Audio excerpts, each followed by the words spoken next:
Hello and welcome. In this video, we are going to be building a simple React component. The component basically is just going to be a circular progress bar using HTML SVG, and we are going to use React to build that.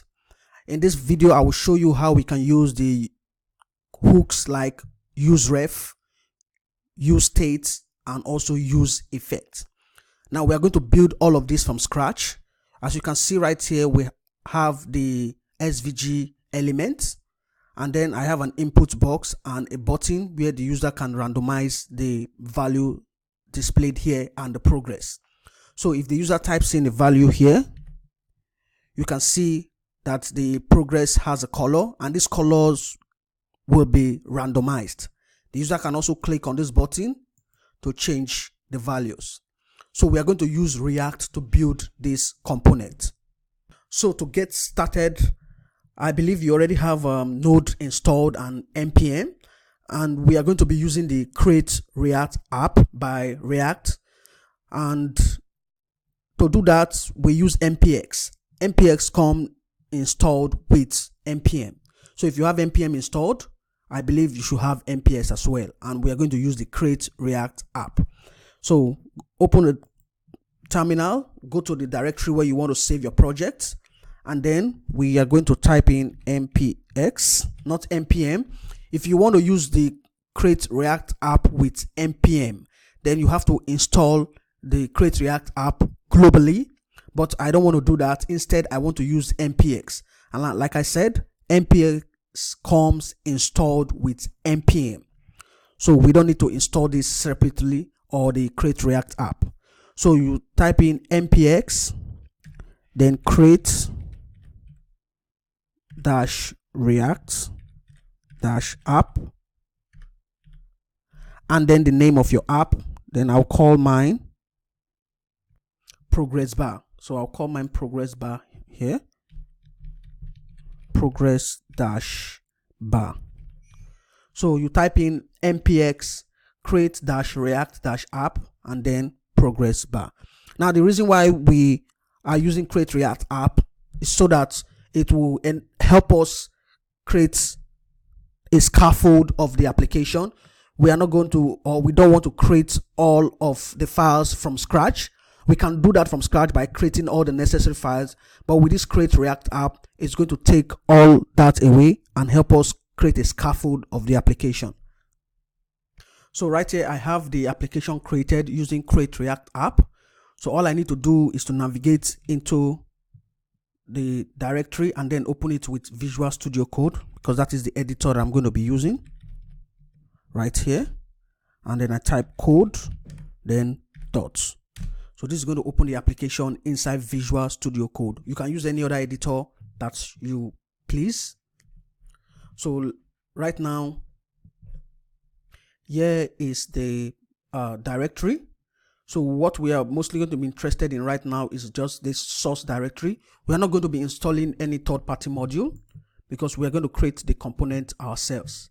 And here you can see in the source, we have the app.css, app.js, apptest.js, index.css, index.js, logo, and service worker, and setup test. We don't need these files, so I'm going to delete all these files, the ones we don't need.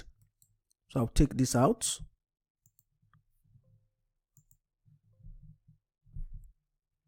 And then I'll take these two here as well. I don't need this service worker. Delete this file. Then the setup test as well, I'll delete that. Also the logo.svg, I don't need it right here. Now let's go into our index.js first. We need to comment this, or we can delete it or whatever. And then this service worker file, because we already deleted the file, so let's remove this import from here. And then let's go into app.js. We don't have the logo, so remove the logo. And here as well, remove this. Now this header, I'm going to change this to a div. right here. What I'm going to do is I'm going to use the same class names. I don't want to change anything here.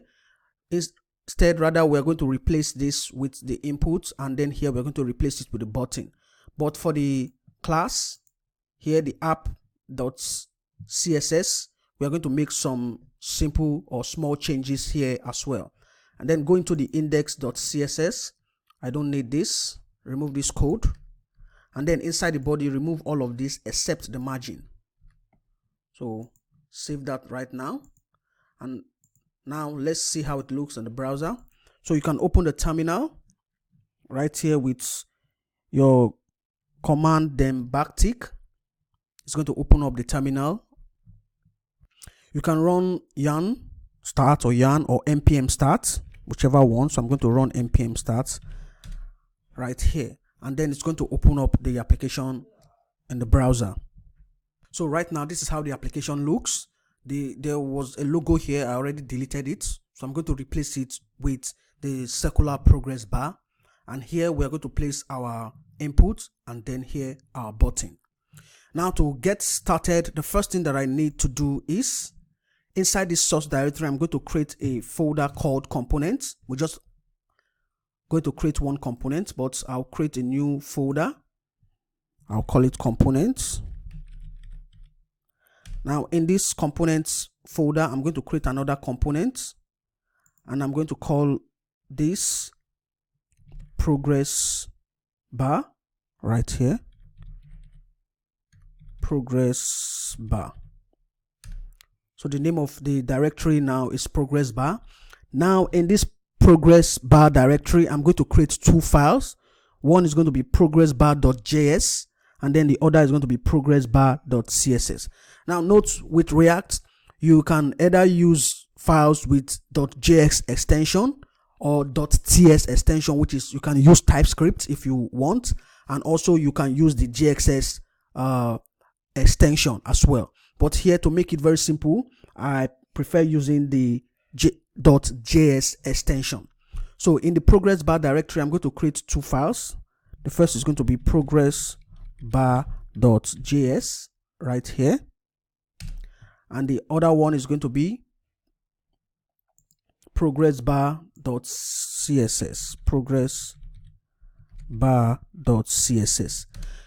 Here for the styling, you can use just pure CSS, or you can use SCSS or less, or whatever styling you want, but we are going to just stick with JS and CSS. Now to get started, the first thing we are going to do is inside our JS file, we can either use a class component or a functional component.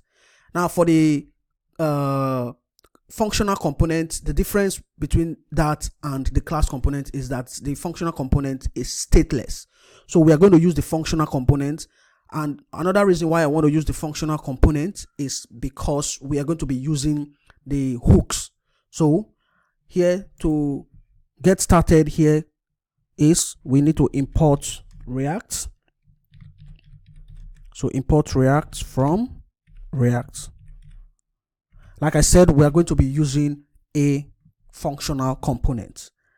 So to create a functional component, create const, then the name of the function, I'll call it progress bar, set it equal to, then brackets right here. Now this is how the function is going to look like. Now we need to export it so that we can use it outside of this file. So I'll say export default, then progress bar. Now with this component can be used outside of this file. Then one important thing we need to add here is we need to add the return.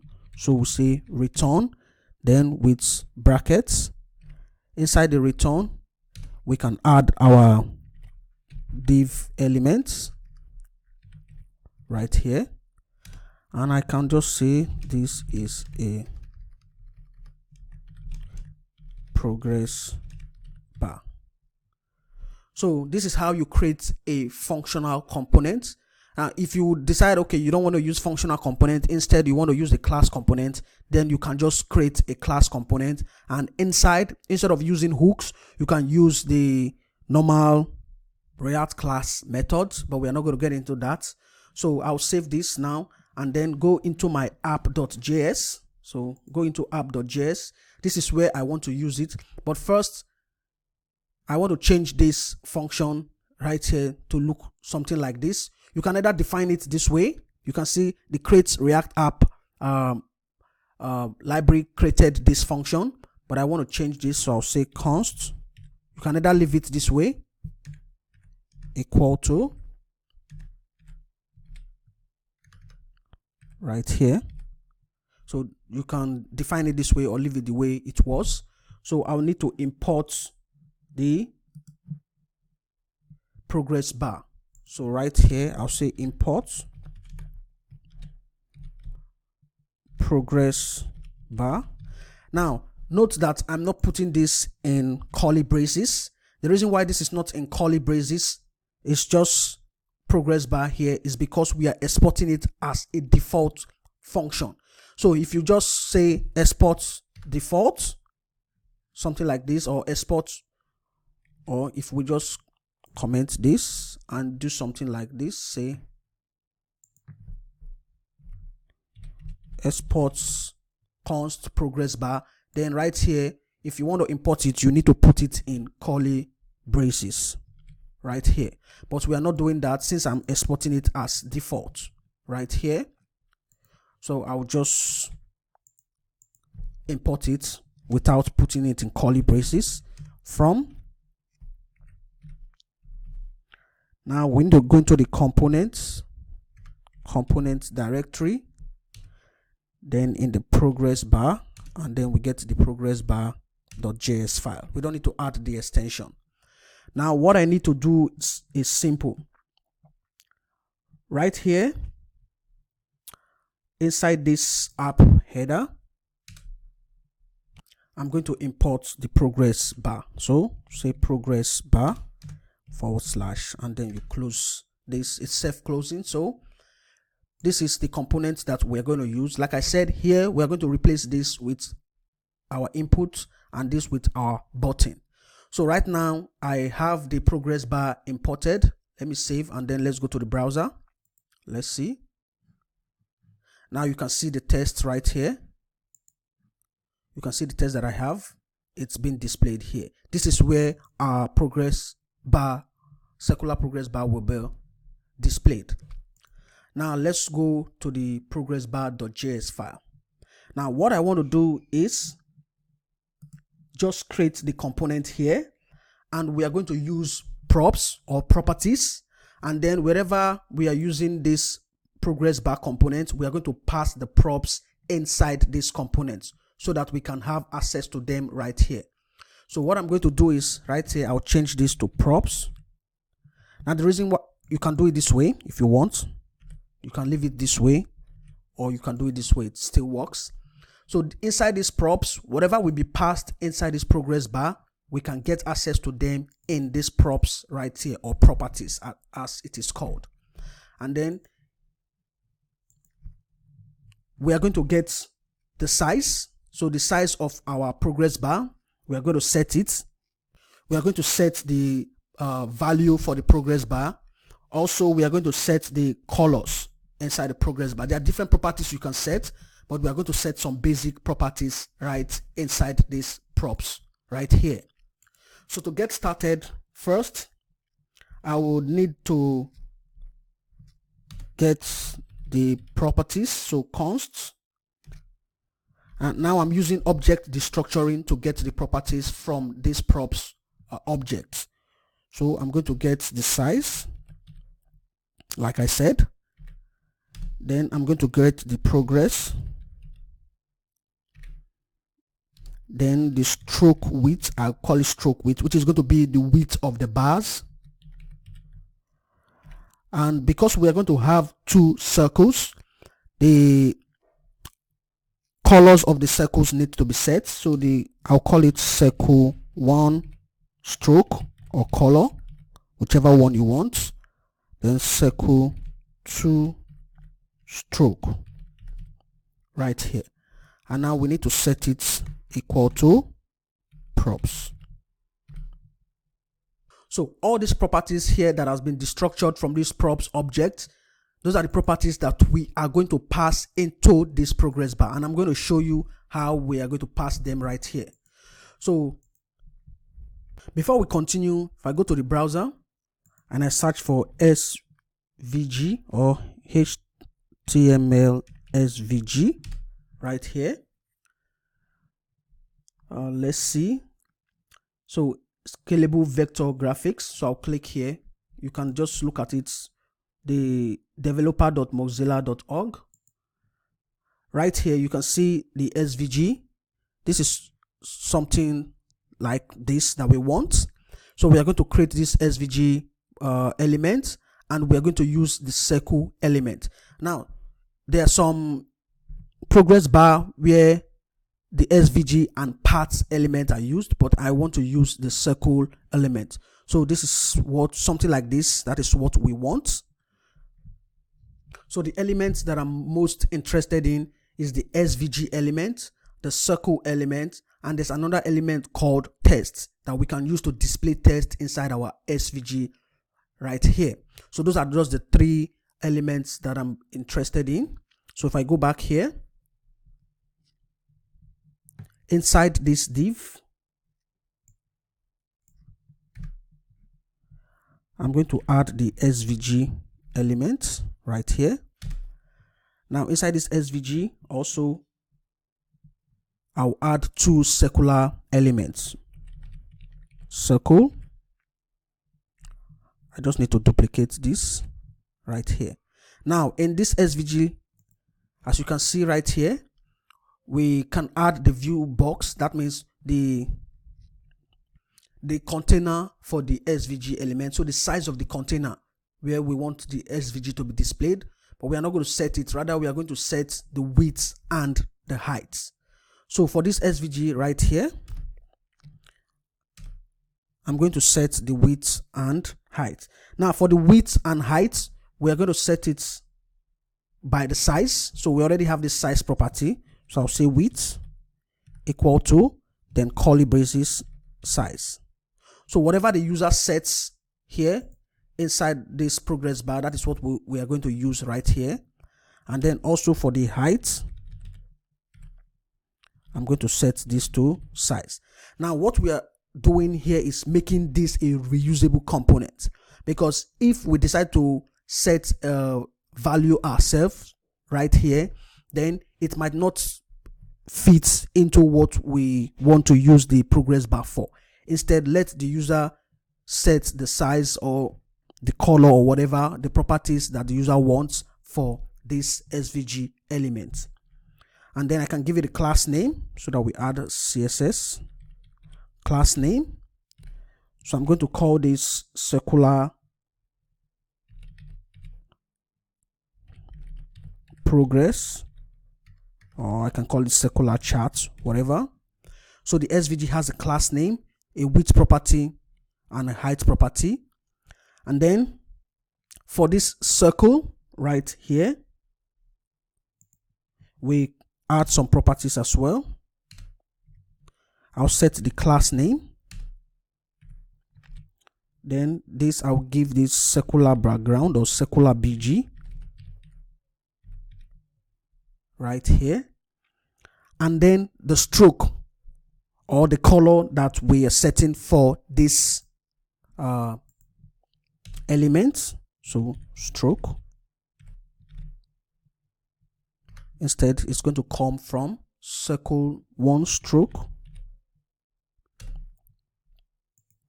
And then the next is we set the CS and the CY property, and as well as the radius. So let's go to the browser right here. I can search circle, HTML SVG circle. So click this. Let's see what it says right here. So the circle SVG element is an SVG base used to draw circles based on a center point and a radius. Right here you can see it has some properties. So the CS is this S-axis coordinate of the center of the circle, CY, the Y-axis coordinate of the center of the circle, and then we have the radius of the circle. It says the value lower or equal to 0 disables rendering of the circle. So we have to set a radius that is greater than 0. So we need these three properties: the CS, the S coordinate, the Y coordinate, and the radius. So I'm going to set CS right here, but we need to calculate this CS value. I'm going to do the same for CY. I'm going to show you how we are going to calculate it, and then the radius as well. We are going to calculate that property, and also I want to set the stroke width. If I go back here, the stroke width has to do with the width of this red part. You can see this red part, the stroke width, that is what we are going to set right here. So I'm going to call it stroke width, and I'm going to set the property right here. Let's see if I already have the stroke width. Okay, I already have the stroke width right here. So this is stroke width. I'm going to do the same for this second circle. Now let's see how we can calculate the CS, the CY, and the radius values. So right here, the first thing we need to do is I'll create a new property called center, and it's going to be just the size divided by 2. Now the reason why I'm doing this is so that the circular element is going to be at the middle of the SVG, because we have the SVG width and height set to the size that the user added, and then the center value is going to make the circular elements be placed at the center of the SVG. So here it's going to be center, and then the Y as well is going to be center, so that this right here. Then the next thing is we set the radius. Now we can decide to add a value right here, which is going to be radius. So the user can define its own radius value, but I don't want to do that. Instead, I want to use the size and the stroke width to get the radius. So the radius of the part is defined to be in the middle of the circle. So in order for the part to fit perfectly inside the view box, or based on this width and height, we need to subtract half the size from half the stroke width. So with this, we're going to get the radius, and it's going to be something like this: const radius equal to size divided by 2 minus stroke width divided by 2. Like I said, we can add a property so that the user sets its own radius, but I want the circle or the radius to fit perfectly into the circle. So the radius is going to be the half of the size minus half of the stroke width.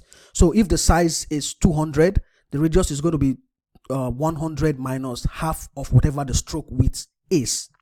And then to get the circumference of the circle, so the circumference is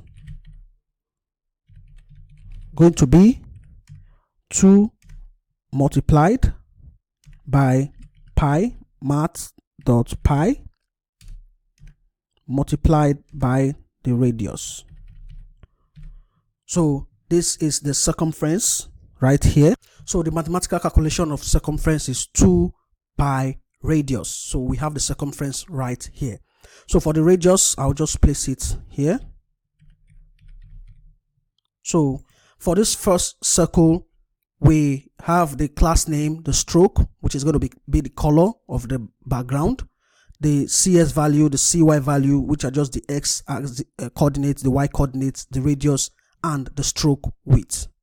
Then here as well, for this second circle, this is the circle that is going to display the progress bar itself. So the color of the progress bar or the size or the width is going to be determined by the value or this progress we have right here. So here the size of this first circle is not going to change, but the size of this is going to change based on the progress value we have right here. So I'm going to add some properties. I'm going to call the class name, I'll just call it circle, and then I'm going to set the stroke, so circle to stroke, you can call it whatever name you want, and then I'm going to set the x coordinate same as this, the y coordinates, then I need to set the radius,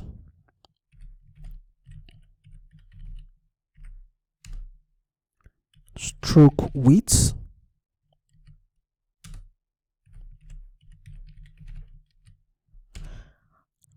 now there are two new properties that I need to add.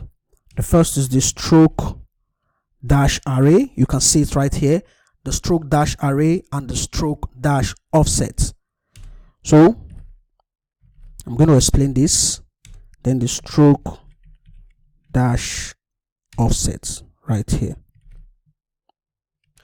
So here the stroke dash array property or attribute defines basically the pattern of dashes.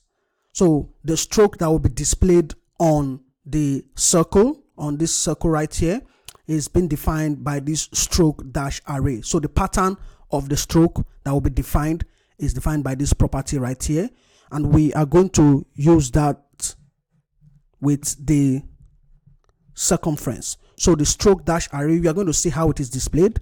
So I will use the circumference right here, while for the stroke dash offset we are going to use right here the progress property. Based on the offset we are going to calculate, I'm going to show you how we are going to calculate the offset. So for this stroke dash array we are using the circumference, and then the stroke dash offset we are going to create a new property called offset, and I'm going to show you how to calculate that. Right now it's time for us to use some React hooks. So I'm going to add curly braces and I'm going to say useEffect, then useState. These are React hooks, and then useRef. Right now I can leave out this useRef for now, I'll define it later. So the useEffect and the useState, if you hover on it, you can see it says accept a function that contains imperative or possibly effective code or effectful code, then returns a stateful value and a function to update it. So with this useState we are going to see how to update our offset values.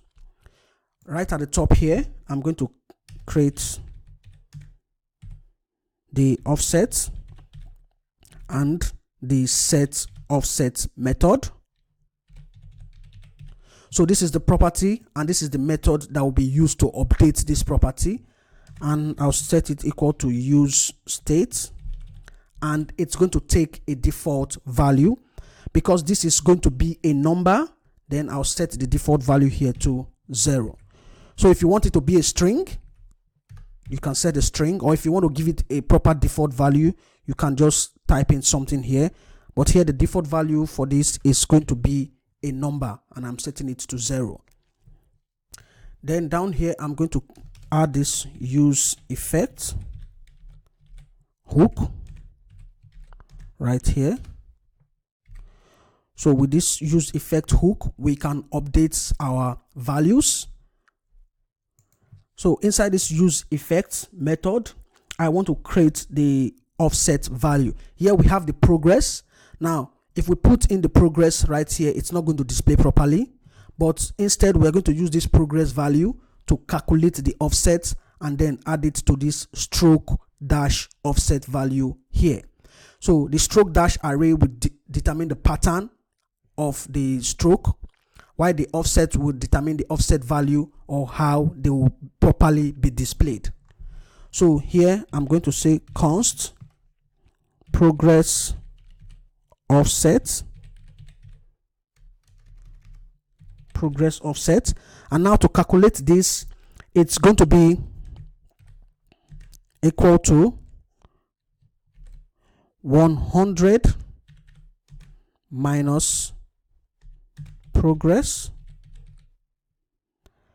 then divided by 100, then outside of it you multiply all of this by the circumference. So this is just the calculation we are using to calculate the offset. So 100, which is going to be the maximum value for our progress bar, minus whatever the user sends, which is this progress value, then we divide by 100 and then multiply by the circumference that we already calculated right here. So with this, we are going to set this offset or calculate our offset value. Now we need to set the value here. Remember this useState here property, we have this offset method. So whatever we pass into this offset method, that is what we are going to set, or that is what is going to be set here in this property. So here I'll say set offset and then pass progress offset. So with the useState hook, this is the property and this is the method that you use to update the property. So whatever we pass into this set offset method will be updated right here.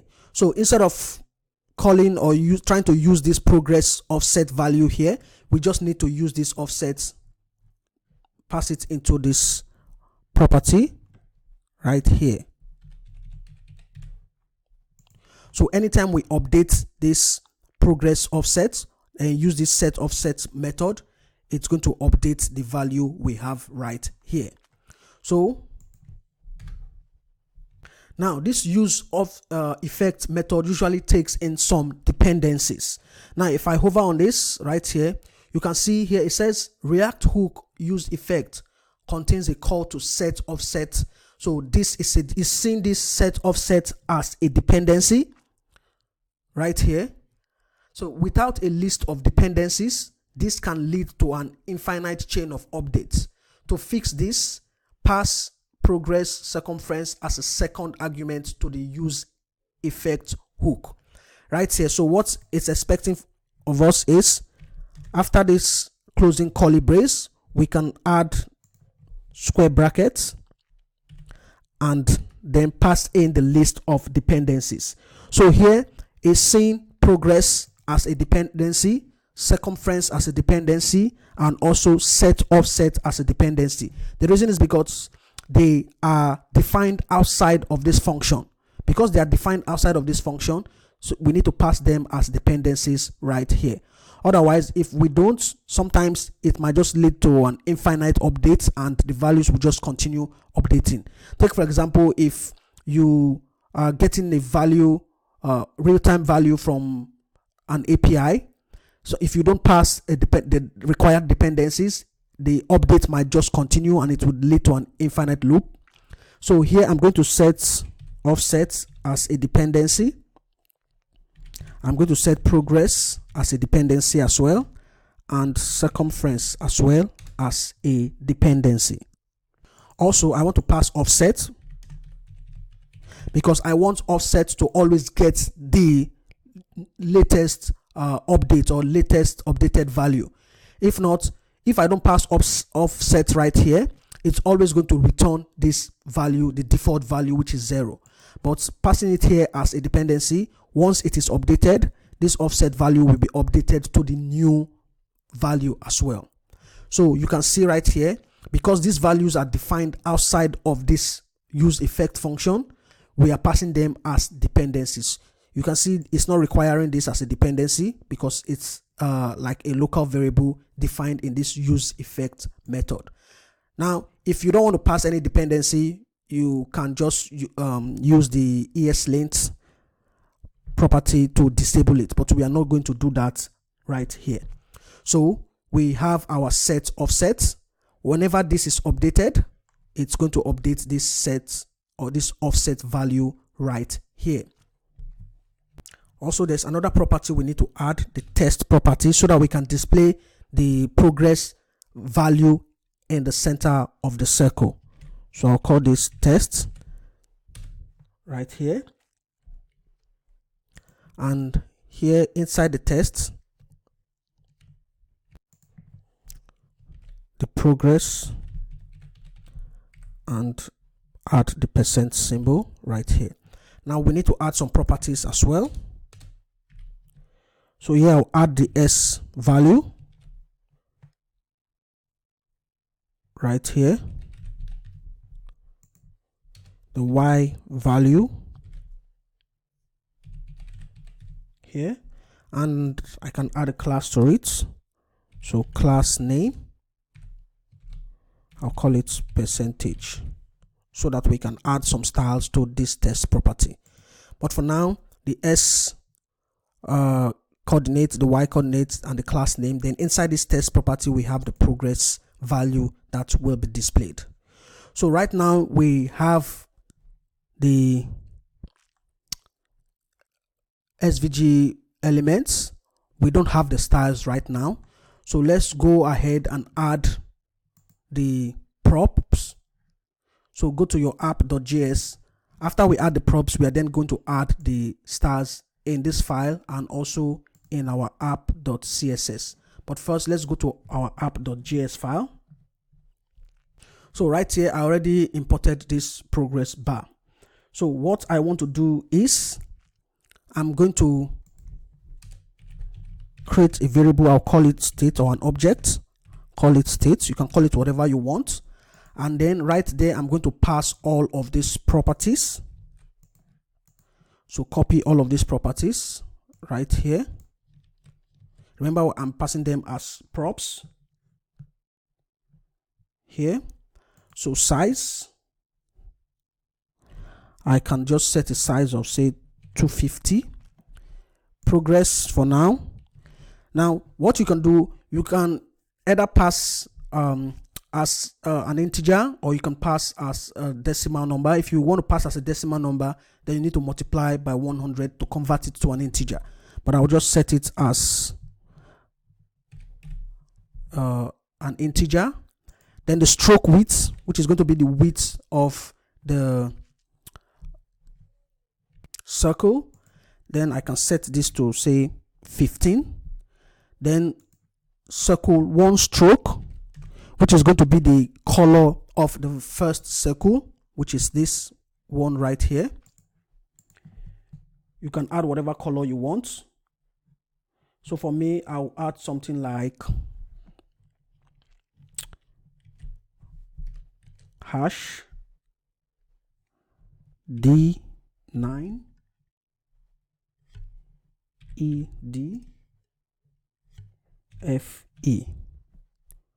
Then for the second one, you can add something else just for testing purposes. Let me see. Now, so for the circle one stroke, I have this color. Then circle two stroke, I have this color.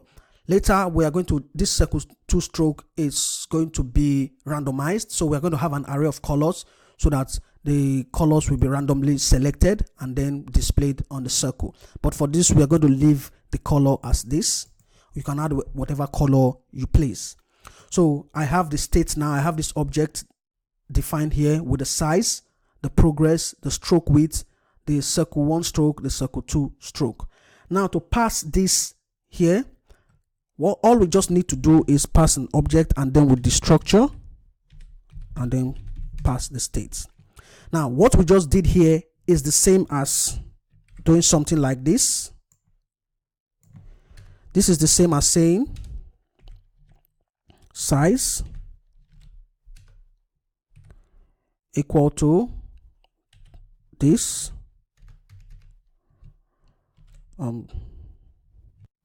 then progress equal to 40.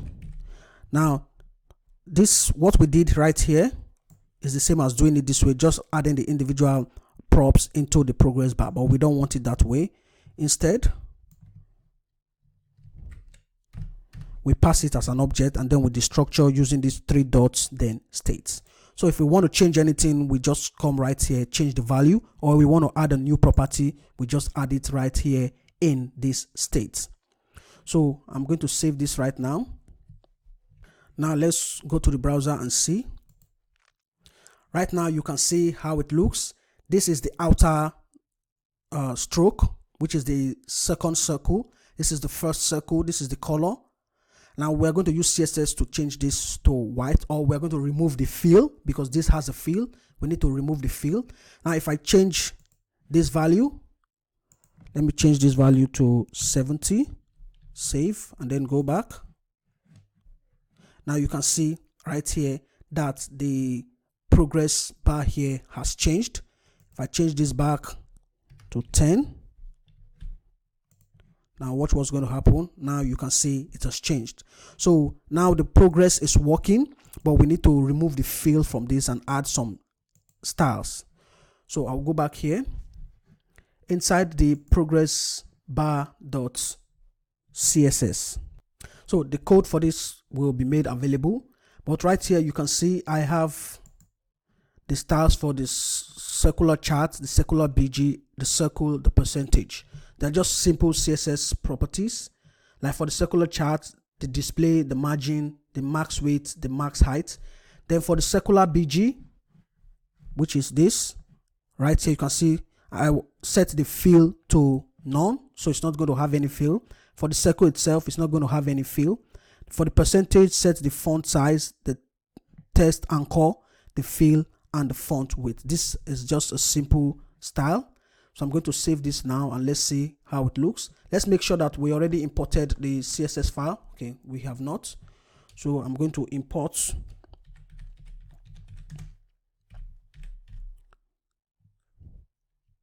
progress bar dot CSS right here. Yeah, because that is what I have. So progress bar dot CSS. So I'm going to save. Let's check it out. Now you can see, but this still has a fill. Let's see why. So I think the reason is because this here is supposed to be circular BG. So I'll save this right now and let's check it out. Now you can see that the fill has been set to none. This is the text here, which is the progress. Then this first circle here is like the inner circle, the outer circle. Now the outer circle is used to display the progress. So if I set or change this value, save, and then go back, we should see a change right here.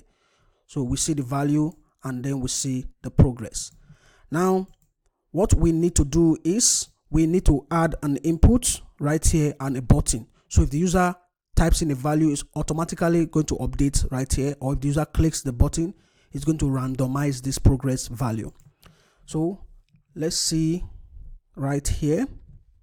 We don't need to do it here, we need to do it in our app.js. So we just pass or send the value to the progress bar via this props. So the first thing I will do is I'm going to add the useState hook, useState right here, and then I'm going to set the progress, so const progress, and then set progress, and the default value is going to be 0 right here. So the default value for this is going to be 0. So we have the progress and the set progress method, and the default value is 0. Then the next thing I want to do is I'm going to add the required inputs and button. So here I'll take this out. Instead, I'm going to add an input, and in this input it's going to take in some properties. First is the type. I'm going to set it to test. I'll set a name property, you can call it percent or whatever you want. I'm going to set a placeholder and I'll say add progress value, and then I'll need to add the onChange method. And you can decide to use maybe if it's an onClick or something else, but I'll use the onChange so that immediately the input value changes, it's going to automatically update the progress bar. And doing this, I'm going to set a method. You can call it onChange as well, or whatever name you want. This is not yet defined, so you can see onChange is not yet defined. This is the event and this is the method we want to define. So right at the top here, I'm going to just define it as this function onChange. I'll set it equal to the event. You can either do it as E or do it as this, whichever one you want. I'll just leave it with this value. This represents the event. And then right inside here, once we get the value, we are going to automatically update it using this set progress. Remember that the default value is 0. So if I pass this progress right here, now instead of setting progress 80, I'll just set progress. If you do it this way, it's the same as just doing it this way. So there is no need in ES6, you don't need to define it this way. Since they are both the same text or name, you can just define it this way. So the progress, whatever is set here, will be sent as this progress value. So that is the first thing. Now, remember that the maximum value for our progress bar is 100. So what I'm going to say, if e.target.value or if event.target.value, so if the input has a value, now I'll create a property, or I'll say let progress, this is equal to, now here I'm setting the type of the input as a text, but the value right here is an integer, so we need to convert this to an integer. Instead, I'll just use pass int and then pass e.target.value and then base 10. So this is going to convert this text right here to an integer. Then the next thing I want to do is I want to check if the user types in a value that is greater than 100, then we need to set the progress to 100. So if progress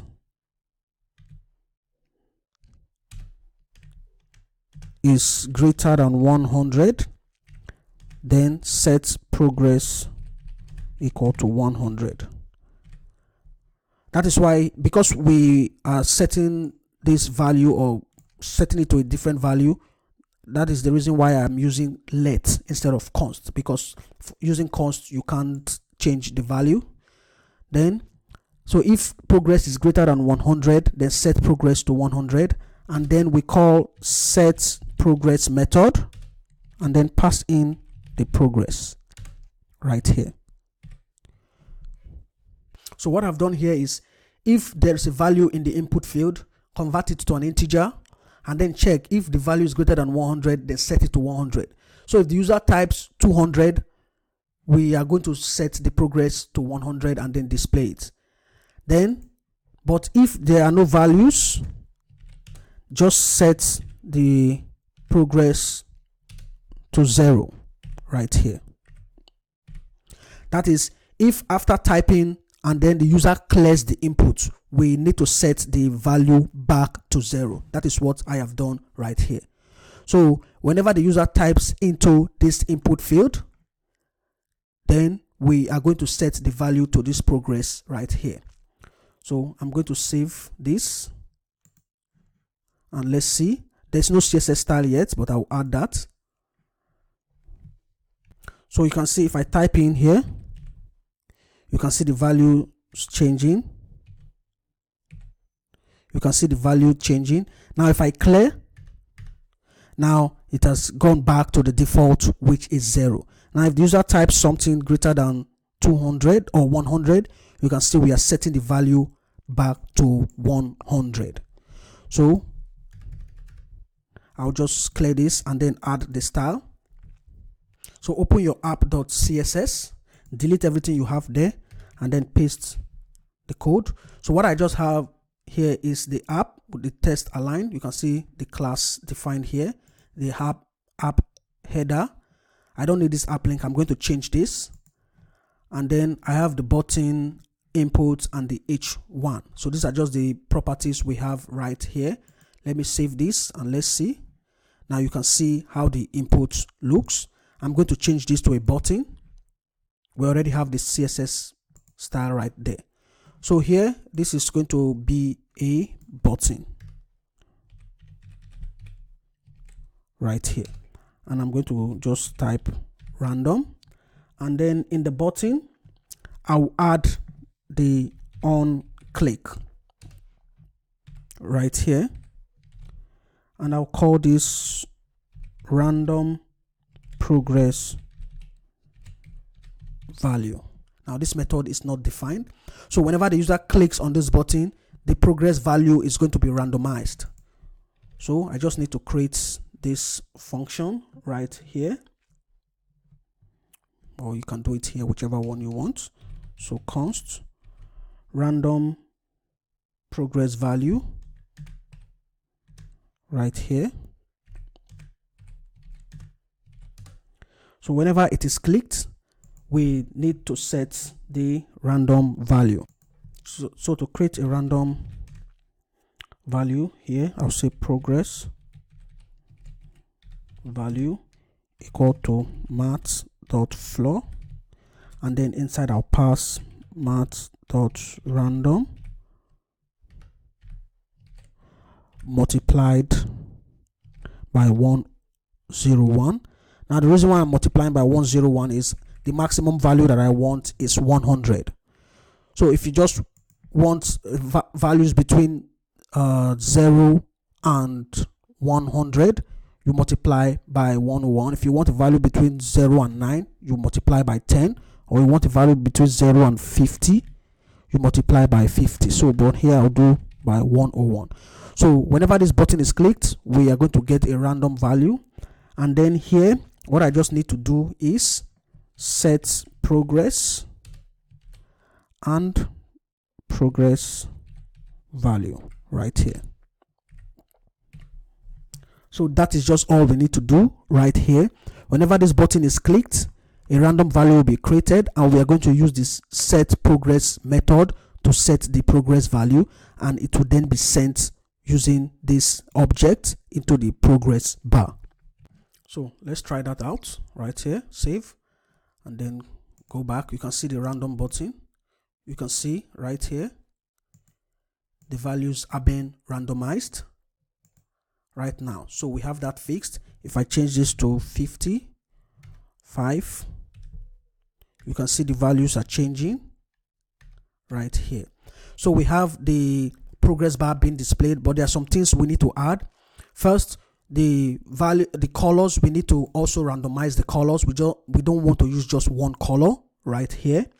So to do that, I'm going to create a new state property. So const, I'll call it color, set color, and use state. This is going to be an empty string right here. Then what I want to do is create an array of colors. So you can go ahead and create multiple arrays of colors that you want to use. So I just created this array with these different colors. You can go ahead and add whatever color that you like. So here, this array, we are going to use this array to randomly get colors from here so that we can pass them to this color 2 stroke. But for the color 1 stroke, the color is going to remain the same right here. The color is going to remain the same, only the progress bar color that will be changed. Now I have this color array. What I need to do is create another function I'll call it random color right here. And then I'll just return color array, then into math.floor, then math.random multiplied by color array dot length right here. So to get the random color, we just pass into this color array, we pass math.floor, because this is going to return the index of a random color right here. So this is going to return the index, and with that index we get the color from the color array. So if this is called and it selects this is at index 1, then color is going to pass 1 right here, and then the array is going to return this particular color. So I have this. The next thing I want to do is I want to randomize the color when we are using both the onChange and the input. So right here, all I just need to do is I'll say const random progress color equal to random color. So just call the method, it's going to return the random color, and then here we are going to set color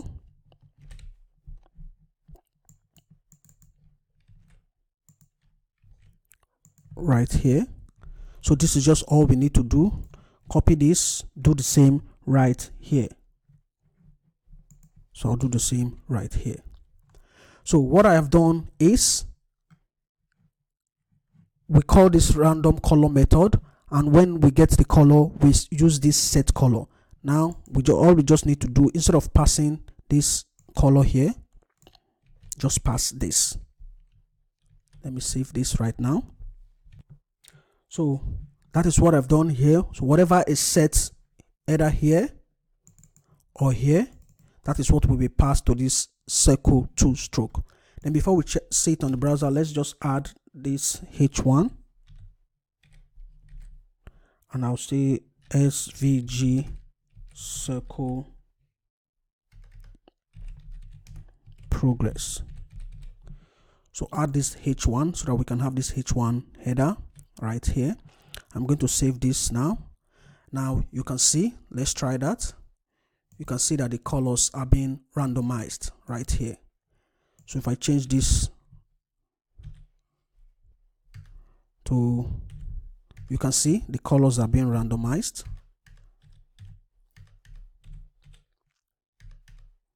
Now there's another thing important that we need to do.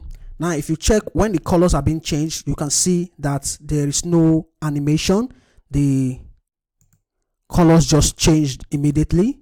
So what we want to do is just add some simple animation so that when we change the color, we are going to see it move slowly from the beginning to the end. You can see right now it's just moving very fast. We don't want that. So we are going to add some simple animation. This is where we are going to use the useRef hook. So let's go to the progress bar.js. Now adding the animation, if we try to add the animation from the CSS file, say from here, because this is the property or the circle where we want to add the animation, if we add it from this CSS, it will not work the way we want. If we can either use animation properties and then use keyframes, or we can use transitions. If we use animations with keyframes, it's not going to work the way we want. And if we decide to use transitions, it's not even going to work at all. So we can't add it here. The reason because the transitions will be called before the circle is rendered. That is not what we want. But if we do it right here inside this useEffect, we want the transitions to be called after the SVG element has been rendered. So if we add the transition right here, this will be called before the SVG is rendered, which is not what we want. So right here, I'm going to use the useRef. So useRef right here. As you can see, so useRef returns a mutable ref object whose current property is initialized to the past argument.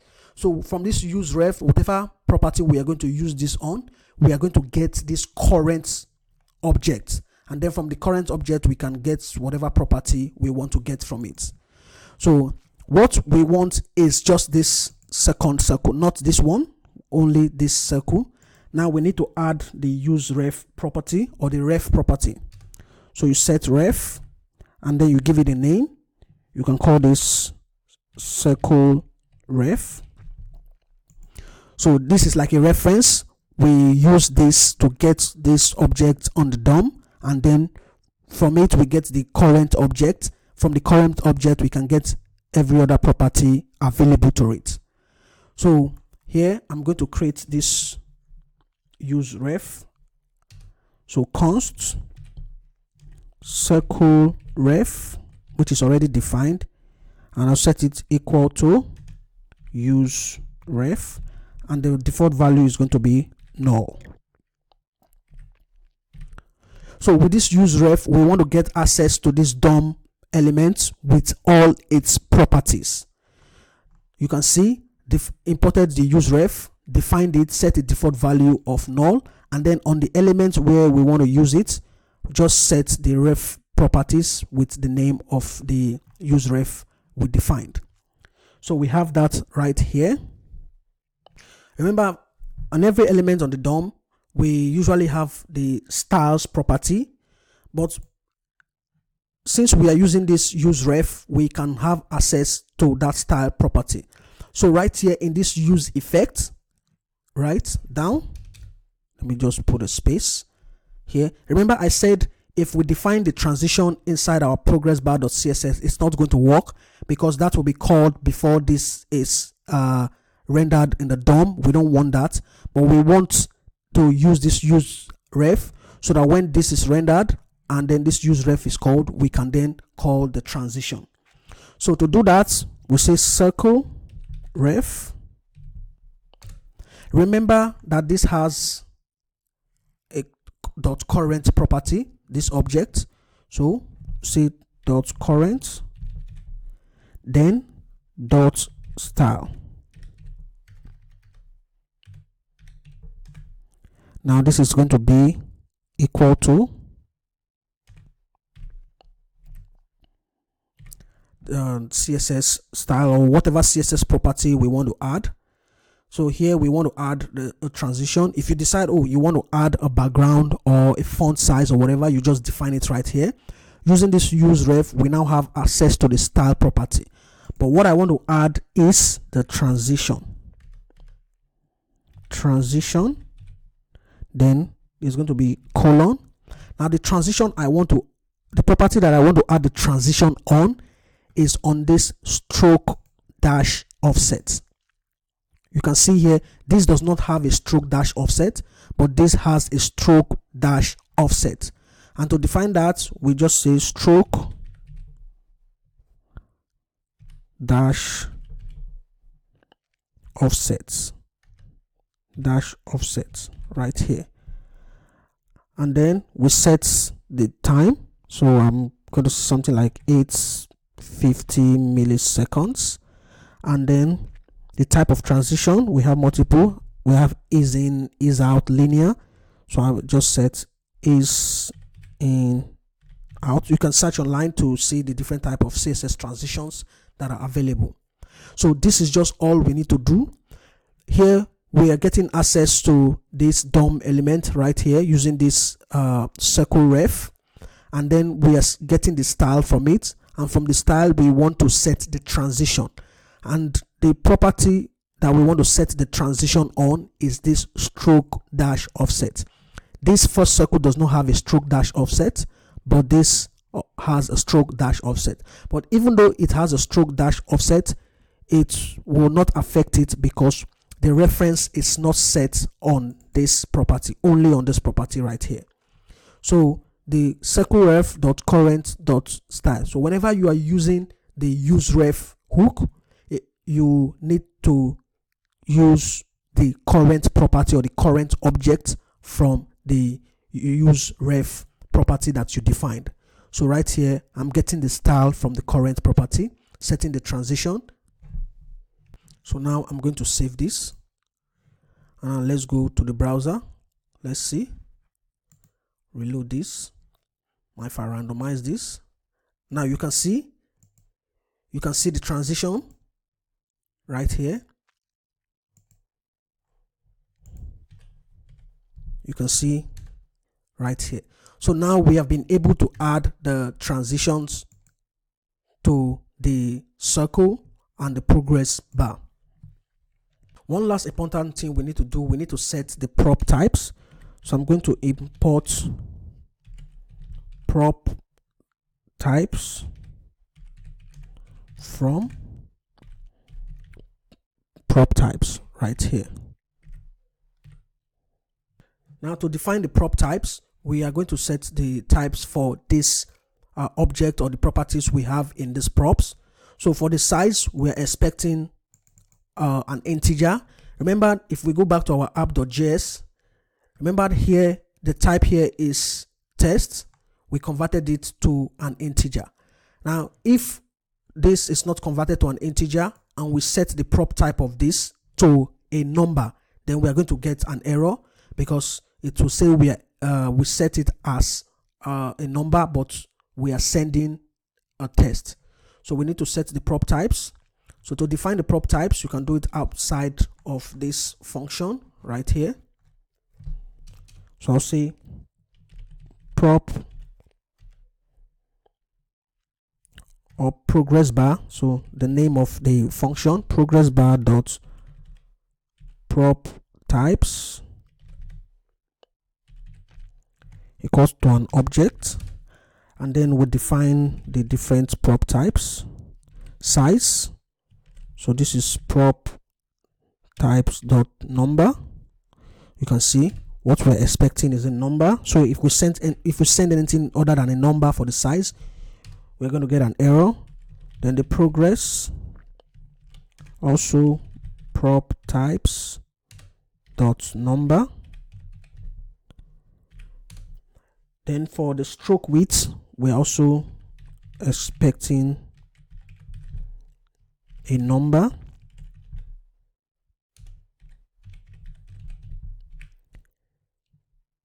Then the circle 1 and circle 2, let me just copy this. We are expecting strings. So for these two, we are expecting strings.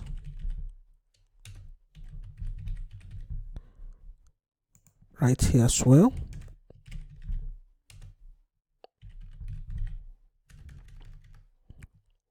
Dot string right here. So this is like a form of validation. So if we send anything of type that is different from what we have defined right here, then we are going to get errors. So if I change this right now,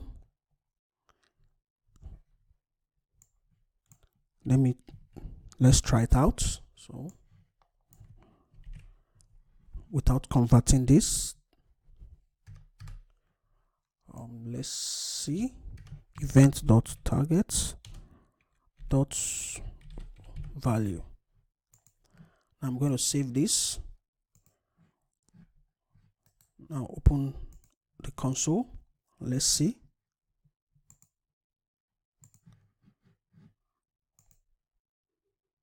Let's see. Okay, so here if I change, let me reload the page. Now you can see the warning: failed prop type, invalid prop progress of type string, supplied but expected a number. So you can see we get this warning in the console. So this is just like a form of validation. So I can undo this right here. So we have our prop types defined, and then this, as you can see, is now a reusable component. If you decide, okay, you want to use this somewhere else, you can use this component. It has a random color. You can see right here. So right here we have created our React component using SVG, and also you saw we used some React hooks like the useEffect, the useState, and the useRef. You can see them right here. And then in our app.js, you can see how we also use the useState to set progress value and also set colors. And we also saw how to get random values from arrays. So here, if you want to change the properties, you just have to change them right here. Or if you want to add new properties, you add them right here and then get them from this props object. Here, if you want to change the size, let's say change to 350, right? Go back. Now you can see it's bigger, but the height here, there is a margin, or I need to remove the margin if I don't want it right here. So there's a margin, but you can just play around with this to see how it fits to your need. Now this is how you can create a reusable component using React. Like I said earlier, if you don't want to use functional components, you can use class components. And here, instead of useEffect, you can use component did mount and some other methods that are available in the class. But here, I just prefer using functional components so I get access to all of these React hooks here. So the code for this will be made available so you can have access to it. And then if you have any question, you can just add in the comment section. And here, this is how we create our SVG circle progress, randomizing the values and also the colors.